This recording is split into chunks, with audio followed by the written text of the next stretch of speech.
Halo sahabat bola.com, bertemu lagi di program Bola Break. Nah, kali ini nih kita akan ngobrol-ngobrol bersama salah satu pelatih Indonesia nih. Nah, cuman beliau ini melatih di negeri jauh, di Cina tepatnya. Ini dia Mbak Erlina Kurnianti. Bener saya nyebut namanya, Mbak? Halo teman-teman semuanya. Bener saya nyebut namanya ya? Betul, Erlina Kurniar. Siap, siap, siap. Oh, BTW, selamat ulang tahun ya Mbak Erlina ya. Tanggal 24 kemarin ulang tahun ya. Oh bener, Mas Rizky tahu nih. Terima kasih banyak Mas. Siap, siap. Sekarang lagi di kota apa nih Mbak sekarang Mbak? Saya di Cina, di Provinsi Henan, Kota Chengzhou. Oh, di Chengzhou. Oh. Ya, Lagi apa cuaca di sana Mbak? Kayaknya udah mau masuk musim ini semi ya? semi musim dunianya udah panas banget ini. Udah kayak summer, udah panasnya luar biasa. Oh, oke deh. Mbak Erlina, saya mau nanya-nanya dikit nih tentang Mbak Erlina. Eh, apa namanya? Awal mula dulu deh, awal mula karir, awal mula Mbak Erlina nih jadi menggemari bulu tangkis tuh sejak kapan sih Mbak? Siapa siapa sih yang eh, ibaratnya menginfluence Mbak Erlina untuk menjadi pebulu tangkis awalnya kan? Oke, jadi saya udah ada di dunia bulu tangkis itu dari saya mungkin umur 8 atau 9 tahun. Hmm. Karena dulu bapak saya pun juga gemar bermain bulu tangkis, jadi saya sering banget ikut bapak main bulu tangkis. Meskipun bapak nggak jadi pemain karena memang dulu tidak didukung oleh kakek saya, tapi bapak saya selalu tetap mengajak saya untuk pergi bermain bulu tangkis. Jadi saya terinspirasi dari bapak saya dan termotivasi dari bapak saya. Oh, apa karena juga ada nonton pertandingan bulu tangkis kah itu nggak Mbak? Kayak misalnya legenda bulu tangkis jadi wah aku pengen seperti ini gitu. Kalau di awal dulu nggak ada ya, waktu di awal banget karir. Tapi setelah saya sudah masuk ke dunia bulu tangkis mungkin setahun ya. Nah, Mm-mm. saya udah dikenalkan nih dengan pertandingan-pertandingan dan akhirnya suka banget nonton pertandingan. Dulu tuh saya paling seneng banget sama Taufik Hidayat, Oh. sama Taufik Hidayat dulu. Oh, oh malah tunggal putra ya, yang dari sektor Iya, putrinya. karena iya dulu waktu saya awal karir kan yang lagi melejit itu Taufik Hidayat. Jadi Hmm, ketika dia masuk TV kan kita seringnya kan nontonnya Taufik Hidayat tuh iya waktu itu. betul. Jadi malah terinspirasinya dari situ. Dan dulu kan ada suka pertandingan-pertandingan antar daerah ya, yang ada Taufik Hidayatnya. Oh, Pertandingan, ada pertandingan Milo dulu kalau nggak salah, itu adalah brand ambasadornya tuh Taufik Hidayat. Jadi dari situ oh, saya terinspirasi. oh gitu, gitu, siap, siap. Nah kalau Mm-mm. kalau nggak salah nih, Mbak Erlina ternyata lulusan TP Jarum ya, Mbak? Iya, dulu saya sempat masuk PB Jarum dari tahun 2009 sampai 2013. Oh, berarti lulus Sirnas lah berarti ya, Mbak? Ikut Sirnas. Alhamdulillah, iya sudah ikut Sirnas dari awal masuk PB Jarum, karena kan kalau ke PB Jarum kan tingkatnya sudah kita pertandingan ke nasional. Jadi Mm-mm. sudah ikut Sirnas itu dari awal pertama masuk Jarum di tahun 2009. Oh, siap, siap. Nah, kalau mulai ke senior dari kapan tuh, Mbak? Terjun ke senior. Jadi waktu itu kan saya 2013 keluar dari Jarum atau di degradasi tepatnya. Kemudian saya melanjutkan karir di PB Sarwendah Jakarta dan juga di PB Jaya Raya. Jadi tahun 2014 itu kan sudah masuk ke Taruna. Taruna Hmm. itu saya sudah di Jakarta. Masih berkarir waktu itu, tapi hanya sampai di tahun 2017. Oh, oh iya berarti 2017 terakhir itu tidak nggak salah Malaysia Master ya Mbak 2017 itu ya Mbak betul, Dian. betul 2017 Oh, di Malaysia Master. nah setelah Malaysia Master itu berarti Mbak Erina apa langsung gantung raket atau masih ada ikut pertandingan lagi?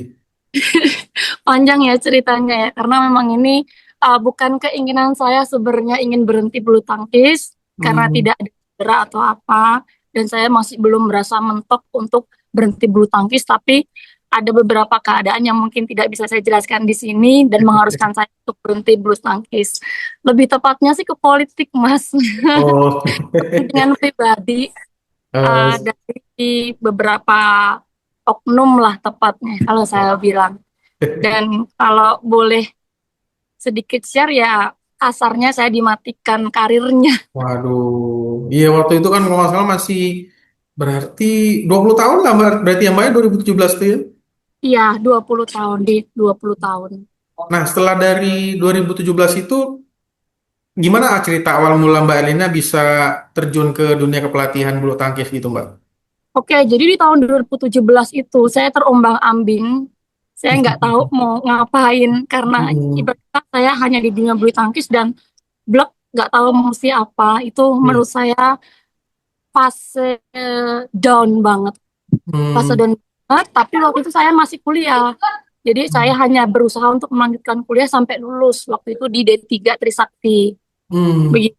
Belum ada pencerahan apapun. Saya mau kemana nggak tahu. Yang penting saya fokus kuliah dulu dan cari-cari jalan lah intinya seperti itu. Dan akhirnya di tahun 2018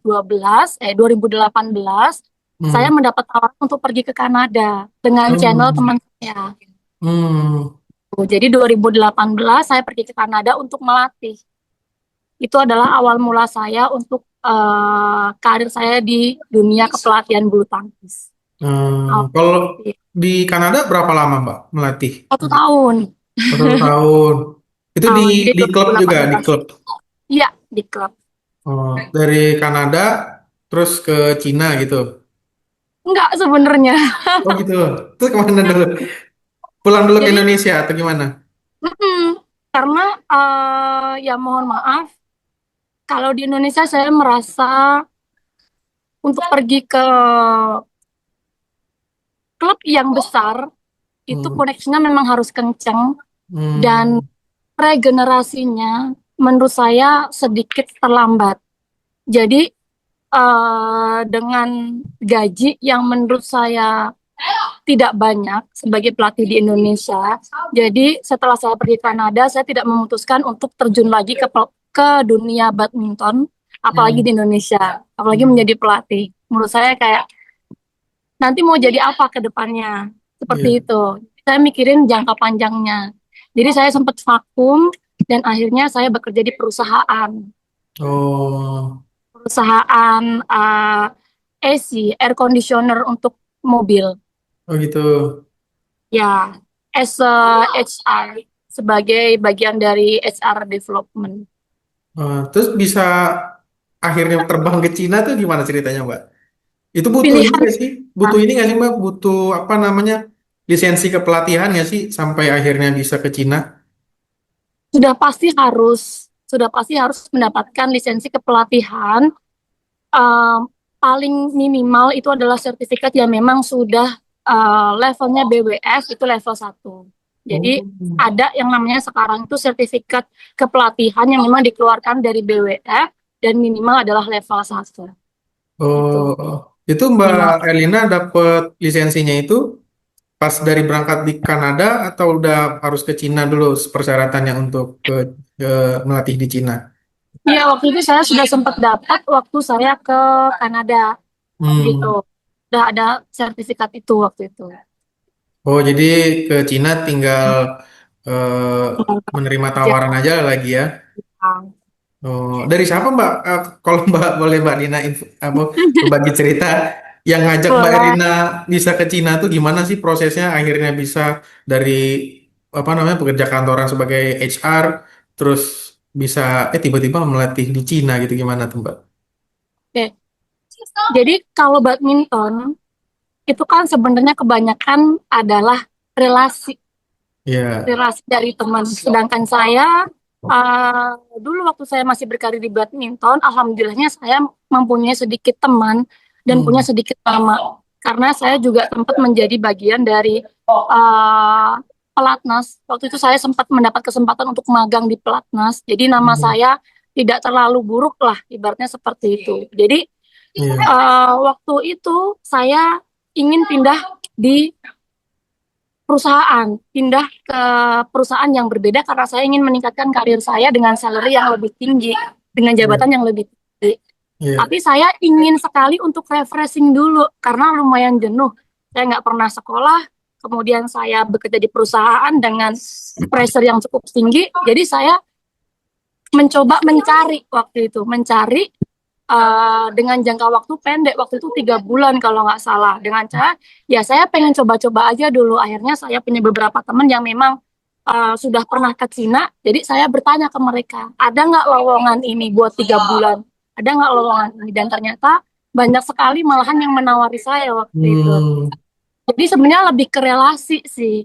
Oh, apa namanya? Yang penting kita menjaga hubungan baik sama teman-teman sesama pebulu tangkis. Nanti apa kalau ada koneksi apa namanya? Peluang untuk melatih di mana, di negara mana, saling berinteraksi aja ya, Mbak ya. Betul. Karena sebenarnya kan sekarang ini kan lowongan banyak kan nggak di Cina aja, Mas. Dan Iya. hampir semua negara itu pasti relasi. Jarang Oh, banget ada yang kayak bener-bener dari klub kemudian cari ke Indonesia, cari sendiri itu jarang banget ada. Ada oh, pun biasanya malah lewat agensi. Gitu. oh, kalau Mbak Elina nggak via agensi ya, via via teman. Enggak. Oh, berarti Via temen. rekomendasi teman Mbak Elina dulu sesama pebulu tangkis lah ya untuk bisa ke Cina. Gimana, Mas? Maaf. Rekomendasi dari teman Mbak Elina berarti untuk bisa melatih di Cina untuk gabung di klub yang sekarang ini. Oh, sebenarnya enggak. Waktu itu saya direkomendasiin di klub yang sama dengan dia. Tapi Oh, gitu.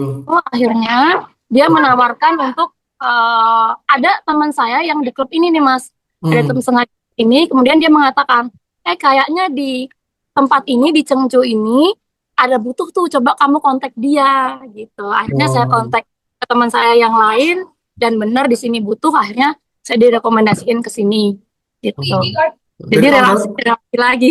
Iya, iya. Dari tahun dari tahun berapa Mbak dimulai ke Cina berarti Mbak? Di tahun di Cina waktu itu saya di tahun 2024 awal, itu Oh. saya masih mencoba 3 bulan Mas waktu itu. Jadi Oh. masuk ke sini, jadi saya coba dulu 3 bulan dengan visa kerja 3 bulan. Kemudian saya pulang dulu karena waktu itu saya nggak yakin untuk berkarir di sini sebenarnya. Hanya Oh. pengen refreshing 3 bulan karena saya Hmm. mau pindah ke perusahaan yang lain dan sudah tahap interview waktu itu. Di Indonesia. Iya, jadi di sini tuh kayak Oh. aja gitu sebenarnya. Oh. Malah Nah, jadi tapi malah ternyata jadi jatuh hati ya. gimana Mas? Malah jadi jatuh hati dengan melatih di sana gitu ya. Iya, jadi waktu 3 bulan saya pikir-pikir kok ternyata di sini nyaman. Hmm. Kemudian orang-orang di sini juga toleransinya sangat tinggi gitu. Jadi Hmm. eh, saya berpikir kayak boleh nggak ya saya jangka panjang di sini. Kayaknya kok nyaman ya di sini ya. Jadi bikin planning baru di sini dan akhirnya Oh. memutuskan untuk kontrak jangka panjang di sini. Oh. Berapa lama berarti Mbak Elina untuk kontrak di sana di klub yang sekarang? Kalau di sini itu visa kerjanya kan kita perpanjang per tahun. Hmm. Kalau kontrak kerja saya mintanya per 2 tahun. Oh gitu, iya iya iya. Hmm, Berarti ya sama yang saya. tadi kan Mbak Elena bilang nyaman. Yang bikin nyaman tuh apaan? Apa aja sih Mbak selama melatih Mbak Elena di sana? Yang pertama ketika kita kerja, saya mau lihat pasti lingkungannya dulu.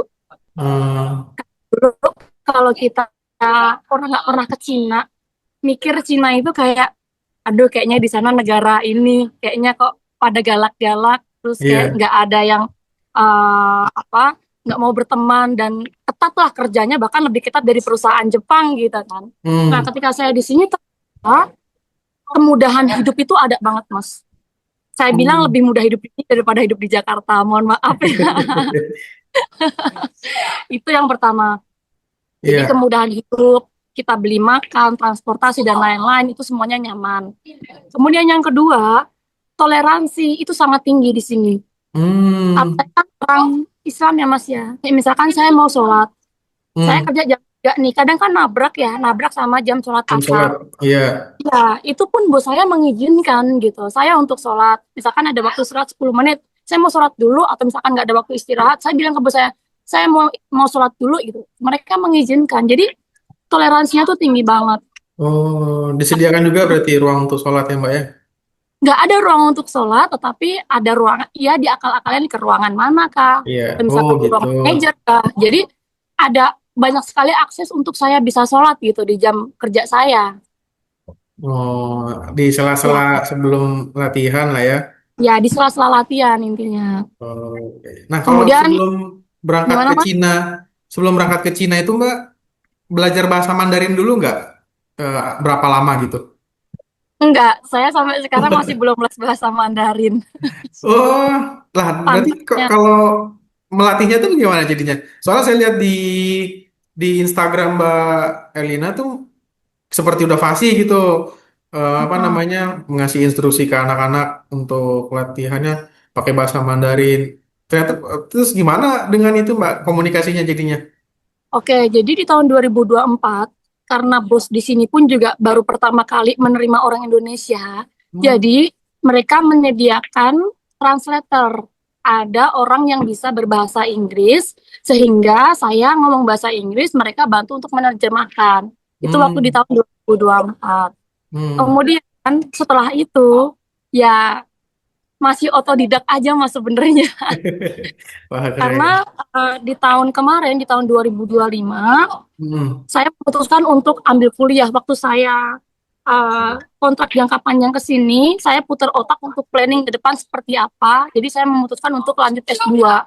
Jadi ya sedikit alasan saya bisa bilang saya masih belum punya waktu untuk belajar bahasa Mandarin karena setiap malam saya masih harus kuliah setelah saya kerja gitu. Jadi bahasa Mandarinnya pun otodidak dan saya pun biasanya belajar dari translate Mas. Misalkan saya mau ngomong apa, saya Ya. translate dulu, kemudian saya yang berusaha untuk ngomong. Jadi saya nggak tunjukin translatean itu ke anak-anak, tapi saya yang membaca gitu. Saya yang membaca dan lama-lama hafal. Oh. Oh berarti instruksi yang basic-basic aja dulu yang dianuin ya Mbak ya. Cara Iya, smash, cara basic-basic. gitu. Dan lama-lama kan jadi apal sendiri gitu Mas. Iya Jadi kayak benar. karena tiap hari kan kayak ngucapin ini, ngucapin ini. Mungkin beberapa kali nambah kosakata sendiri, lihat di TikTok, lihat di YouTube. Jadi Iya. hanya dari situ saja sih Mas Yan sih sampai saat ini. Oh, ya kayak kata pepatah bisa karena terbiasa ya Mbak. Betul, setuju itu. Nah kalau berarti udah jalan 2 tahun lah Mbak Lina melatih di sana ya. Iya, kurang Nah kalau lebihnya 2 tahun. kalau Mbak Lina lihat perbedaan cara latihan pebulu tangkis di Indonesia dengan Cina itu seperti apa Mbak? eh kurang lebihnya sama Mas sebenarnya. Karena saya kan masih ngelatih di klub ya. Kalau di Indonesia tuh kayak di PB kecil. Jadi Hmm. dari umur 7 sampai 15 yang dimana saya merasa saya pun harus masih membangun karakter mereka. Jadi aku Hmm. rasa secara karakteristik anak-anak tuh sama karena masih anak-anak yang perlu dibimbing gitu, perlu Iya. diarahkan, masih perlu diomelin. Mereka masih belum tahu cara motivasi mereka sendiri, Hmm. nyemangatin mereka sendiri, mereka belum tahu. Jadi tetap mesti pelatihnya, tetap mesti saya yang harus ngejar dan tegas kepada mereka. Jadi aku bilang sih kurang lebihnya sama. Oh, pola Secara latihannya nggak terlalu jauh berbeda sama di Indonesia ya? ya, karena saya kan di sini juga nerapin pelatihan Indonesia, Mas. Bukan saya ngikutin cara kerja Cina, Oh cara gitu. ngelatih orang Cina, tapi saya yang bawa ke pelatihan Indonesia ke sini, gitu. Oh, Apa yang saya lakukan dulu, apa yang saya pelajari dulu, ya saya terapkan di sini. Jadi bukan saya yang ngikutin kepelatihan Cina itu seperti apa, tidak. oh. Jadi ilmu-ilmu dari yang Mbak Erina dapat di waktu di PBPB sama waktu magang di Platnas diterapin lah ya ke Iya, sana ya. betul. Oh, oke. Nah, kalau kan Mbak Erina tadi bilang melatih anak usia 7 sampai 15 ya, Mbak ya. Nah, saya Betul. lihat di apa namanya di akun Instagram Mbak Erina juga cukup dekat tuh sama anak-anak. Beberapa kali bikin konten. Kayak ada saya lihat waktu Idul Fitri bagi-bagi THR, tapi duit duit Indonesia. Nah, kalau selama Mbak Erina melatih itu seperti apa Mbak anak-anak di Cina sana? Apakah mereka nurut-nurut mendengar instruksi pelatihnya atau seperti apa Mbak? Kalau dibilang nurut-nurut, tentu tidak. Makanya saya sempat mengatakan bahwa anak-anak ini kan masih dalam masa pertumbuhan dan perkembangan. Hmm, Pasti ada yang melengos ke sana, melengos ke sini, dan main. iya, Nah, jadi saya yang harus ngurus ini. Nggak boleh A ya A, nggak boleh B ya nggak boleh B. Jadi iya. mesti saya yang tegas gitu.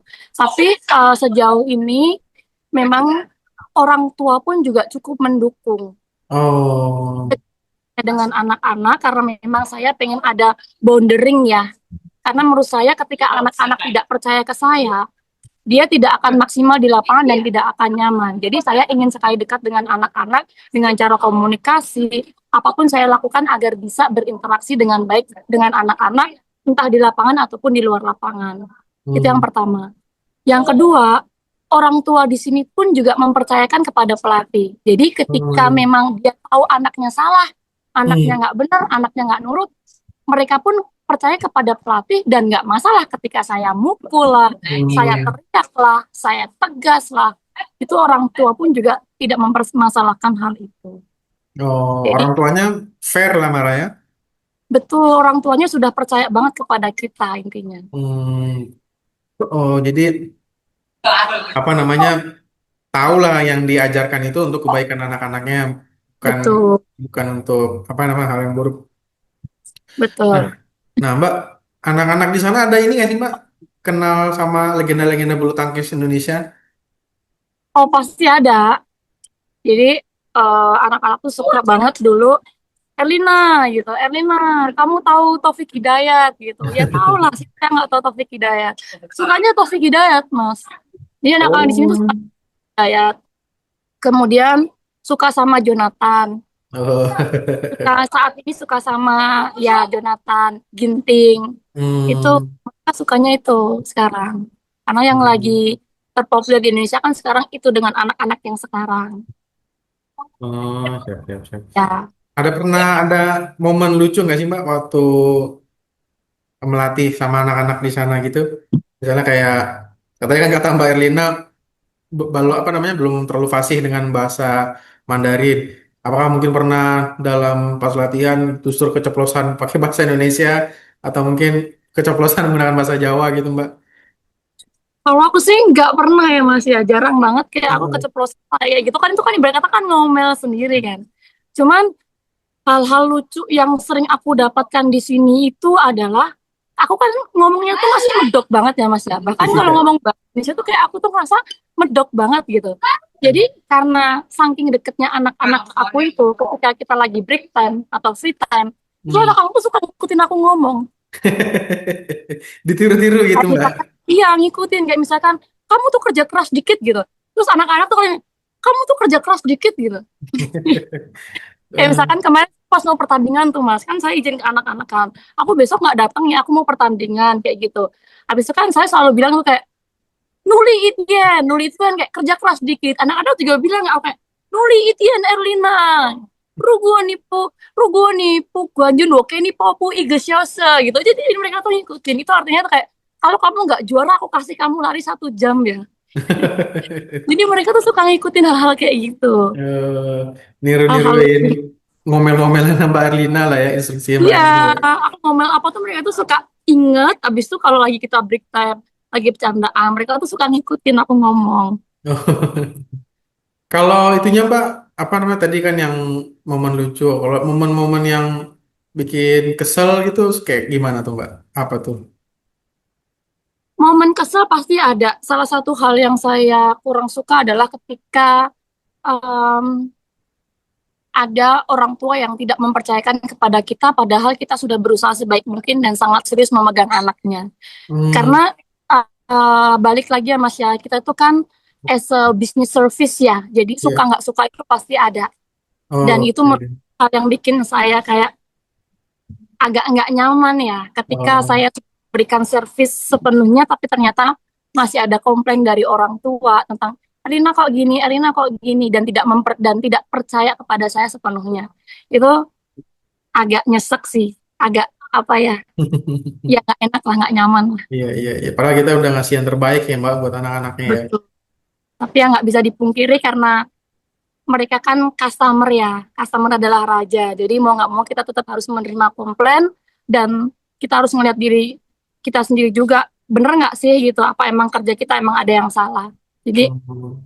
itu yang perlu kita sadari as a business service. Iya, iya. Nah kalau waktu berarti kan yang dengan apa ya ibaratnya ya dicolek lah sama orang tua anak pasti kan ada rasa ya tadi bareng berasa nggak nyaman terus Mm-mm. capek juga bosen melatih. Nah kalau merasa mengusir rasa jenuh itu waktu Mbak Elina di sana tuh seperti apa? Apakah menyalurkan hobi kah atau nonton nonton film atau kayak tadi kata Mbak Elina ikut apa namanya ikut pertandingan turnamen bulu tangkis? Oke, jadi karena saya cukup berani anaknya, kalau saya lagi bosen, bahkan saya sering banget tengah malam itu sepedaan di luar, cari tempat baru di sekeliling. Udah, kalau misalkan ada tempat baru atau tempat bagus, saya duduk di sana, ngopi sambil lihat handphone. Itu aja mas biasanya. Atau pergi ke tempat-tempat baru. Entah bahkan malam hari pun saya nggak takut gitu untuk pergi-pergi sendiri. Aman di sana berarti ya Mbak kalau malam-malam ya? Alhamdulillahnya sih aman ya. Alhamdulillahnya di sini aman dan tadi mas akses kemana-mana pun tuh mudah gitu. Kayak misalkan kita naik taksi atau kita mau naik kayak kalau di Indonesia kayak naik kereta, naik MRT, Iya. atau bahkan kalau kita di sini nggak punya sepeda motor, kita bisa nyewa sepeda motor. Jadi Hmm. ya kalau saya bosan udah saya ngelakuin hal-hal baru aja yang bahkan belum saya pernah lakuin sebelumnya gitu. Cari tempat-tempat baru, Hmm. ngeliat-ngeliat suasana di sekitar, kayak Hmm. gitu. Kulineran gitu Mbak. Kulineran.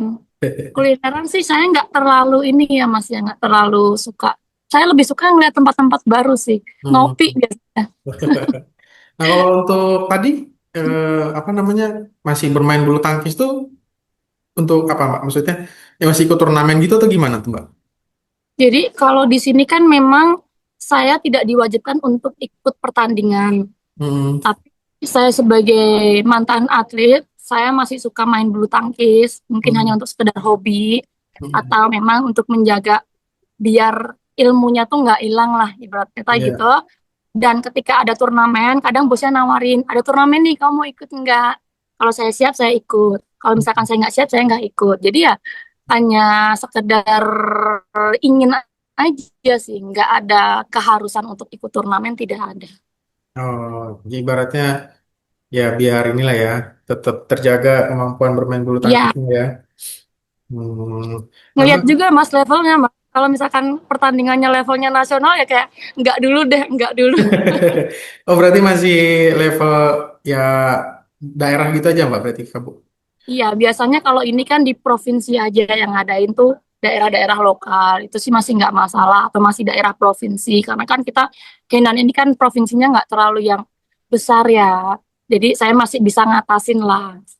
Tapi Oh, kan ada pertandingan-pertandingan yang memang banyak sekali pemain-pemain Indonesia ikut pertandingan tuh kayak Lindan Cup.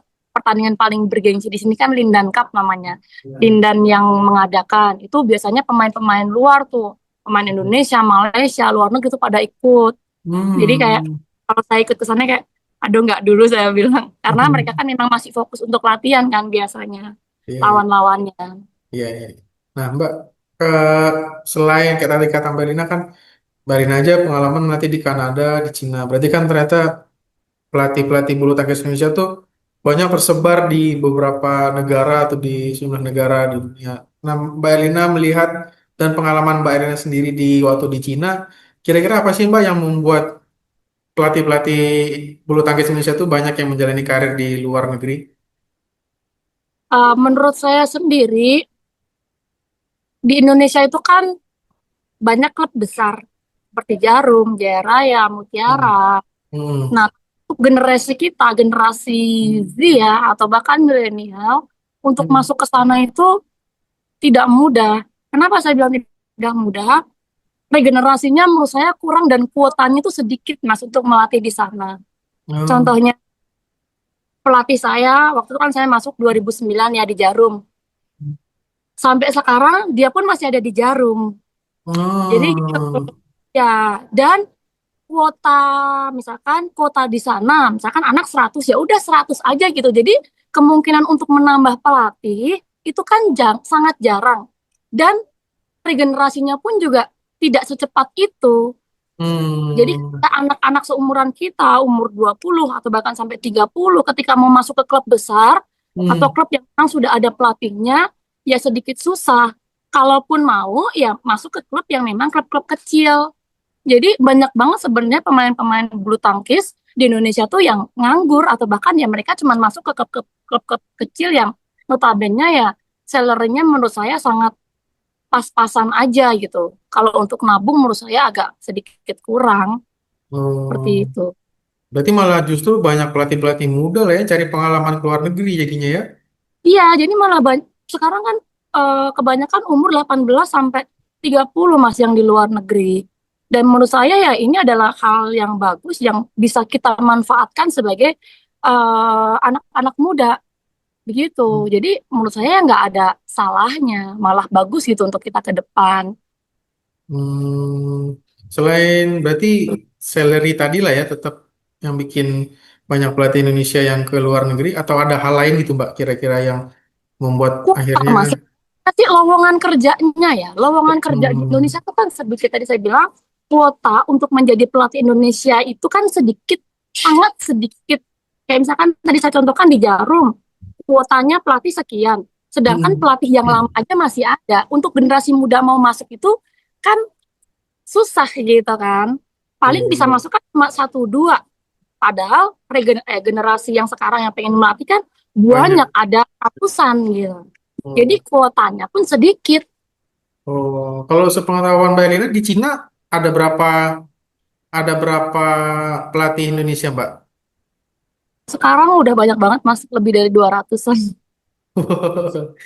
Oh, masih masih kalau dari di provinsi Mbak Elina sendiri ada berapa orang itu? Kalau di provinsi saya sendiri saya kurang tahu ada berapa, tapi di klub saya sendiri ya Mas ya, di klub saya itu ada beberapa cabang. Ini udah ada berapa pelatih nih sih? Mungkin ada 7 atau 8. Itu di perusahaan saya aja. Hmm, Tapi di iya. kota saya sendiri udah ada 20-an orang. Karena kota Chengzhou ini cukup besar dan Hmm, ya karena kita tuh kayak ibu kota provinsi gitu loh Mas. Jadi oh, semua pusat sport itu di sini dan hmm, persaingan klub badminton tuh cukup ketat. Hampir 20 oh. kalau saya tahu di Sering kota ini. ngumpul-ngumpul lah berarti Mbak sesama bulu tangkis Sering Indonesia. kumpul. Iya. Kemarin Idul Adha alhamdulillah ada beberapa teman bisa ngumpul bareng, bisa sholat bareng. Jadi bisa sedikit mengobati rasa kangen dengan Indonesia lah ya. Betul. Sharing.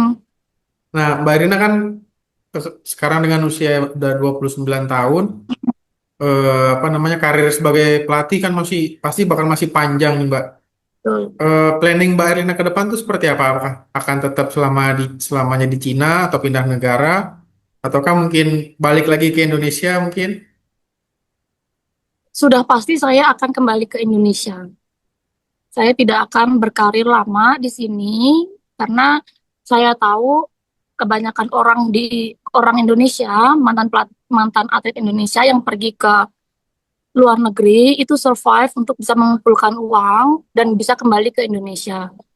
Kalau Hmm. untuk saya ke depannya, karena saya pernah punya cita-cita untuk bisa jadi businesswoman dan juga bisa Hmm. jadi dosen. Jadi saya berharap bisa segera kembali ke Indonesia dengan ya uang yang tabungan yang saya punya membangun bisnis dan juga punya sambil untuk jadi dosen. Itu sih kalau saya Oh, pengen. berarti kalau balik ke Indonesia nggak jadi pelatih lagi dong, Mbak? Kalau untuk jadi pelatih sih kayaknya untuk saat ini saya belum punya kepikiran, belum kepikiran Oh, untuk jadi pelatih di Indonesia. atau Karena bikin klub gitu, klub bulu tangkis? kalau bikin klub mungkin ada kepikiran, bikin klub saya kepikiran, tapi kalau saya punya gedung sendiri, Oh iya jadi ya punya. pernah punya pikiran, jadi untuk bisa punya gedung bulu tangkis. Tapi kalau memang tidak diijabah Allah untuk bisa bikin gedung bulu tangkis, sepertinya saya tidak punya mimpi atau punya impian buka klub badminton. Hmm. Nah, apa namanya? bisa nggak Mbak Erlina berbagi tips gitu Mbak dengan apa namanya dengan atlet-atlet muda di Indonesia dengan berdasarkan pengalaman Mbak Erlina melatih di Cina, berbagi tips sebagai pebulu tangkis muda Indonesia biar apa namanya penampilannya menjadi lebih baik ke depannya itu Mbak. Karena kan kadang gitu kita lihat pebulu tangkis muda tuh Indonesia terutama banyak anak mudanya bagus mainnya di level junior bagus tapi pas naik ke level seniornya malah agak ngedrop penampilannya. Nah, bisa berbagi tips nggak sih Mbak pengalaman Mbak Elina melatih di Cina untuk atlet-atlet bulu tangkis muda terutama di Indonesia? Boleh. Untuk teman-teman atlet, adik-adik aku yang sekarang masih berjuang sebagai atlet badminton di Indonesia, Hmm. saya pernah merasakan jadi kalian pasti ada yang namanya naik turun performa. Jadi saran saya adalah untuk saat ini jangan terlalu panjang atau jangan terlalu memikirkan hal-hal ke depan seperti apa, tapi lakukanlah yang terbaik untuk saat ini. Apapun yang sedang kalian jalanin sekarang, lakukan yang terbaik.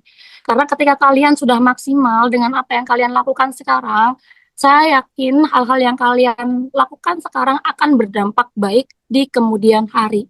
Jadi kalau teman-teman yang sekarang lagi ngerasa down, performanya kurang bagus, ya boleh rehat sejenak untuk bisa mengembalikan semangat-semangat yang mungkin tadi sedikit kendor. Dan saya yakin kalian akan menjadi terbaik ketika kalian sudah menemukan uh, hal yang terbaik yang sudah kalian lakukan sekarang. Itu aja Siap. sih, Sa. Ya. Nah, harapan Mbak Erlina nih untuk bulu tangkis Indonesia ke depannya itu seperti apa, Mbak? Saya berharap Indonesia terus maju dalam bulu tangkis karena memang saat ini hampir semua negara itu rata. Iya, Jadi betul.